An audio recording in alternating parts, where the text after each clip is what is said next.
I've got another unboxing for you guys today, and this time it's a lot smaller compared to the other ones that I've done, but it's a special one. It's the Apple Magic Trackpad. I believe it's their third version of this product. So I'll go over a quick unboxing of what you get inside, setting it up, and my honest first impressions of it.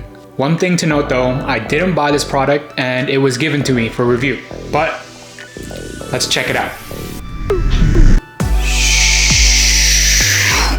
Okay, so here we have it, the Magic Trackpad, still in the box here. As you can see, it's already out of the plastic packaging. My original unboxing video actually got corrupted, so I'm unboxing it for the second time. So it's just missing the plastic packaging here, but I've put everything back in and this is what you get inside.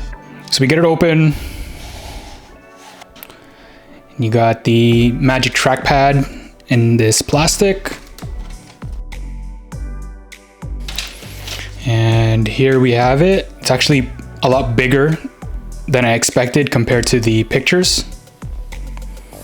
And here is how it looks on the back there with the small Apple logo. And it's a matte finish. There's a little bit of slide to it, even though it's a matte finish. On the back, it's a more softer matte. Definitely not as smooth as the trackpad side. We also got the manual here and the braided cable that's inside. Type-C to Lightning. Cool. So this is what you essentially get inside. You got the trackpad and the cable. So let's get it set up. All right, now that we got it unboxed, let's set it up. There's two ways you can get this trackpad set up with your Mac computer. The first one is pretty simple. You plug it in and let it get recognized by your Mac. And as soon as it's recognized, you can unplug it and it's all paired up. Or you can turn it on and pair it through system settings. So you'd go through system preferences, Bluetooth, and then pair the trackpad. It's nice that the trackpad already came with a 90% charge. Now, what are my first impressions of finally getting this thing out of the box? There's a slight incline to it with a white snow look. Has a very minimal aesthetic to the point that if you didn't know it was a trackpad, you might accidentally think it's a coaster, but definitely do not put your hot coffee on it. One thing I did notice right out the box and after getting it set up, it doesn't feel as slick as the trackpad on the MacBook Pro. I don't know if it's just me, but that's just my opinion so far. However, the size of the Magic Trackpad is bigger than I expected. This little trackpad, or should I say medium trackpad, brings gesture control to your desktop space that you would normally find only in a MacBook Pro or a MacBook Air.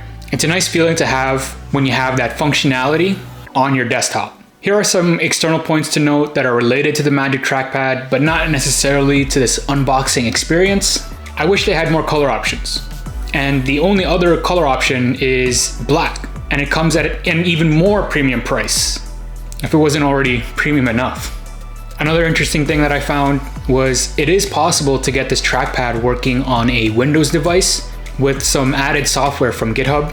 I'll definitely check out and see how that works and maybe even make a separate tutorial on how to do it. Let me know in the comments if that's something you guys want to see.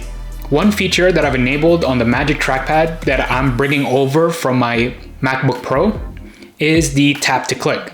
Now it takes minimal force to click onto your screen by a simple touch of your finger on the trackpad, which makes it super convenient if you're doing a lot of clicking. And here's a quick little tutorial on how you could do that. You would first go to System Preferences, then the trackpad, then the Point and Click tab, and then enable tap to click, and you're good to go.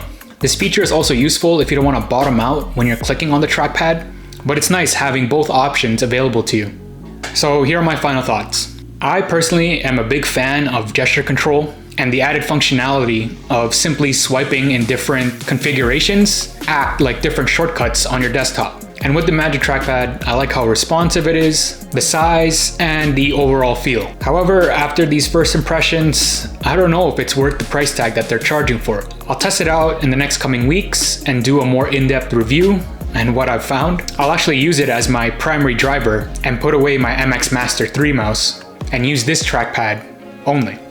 But until then, thank you for watching, and I'll catch you guys in the next one.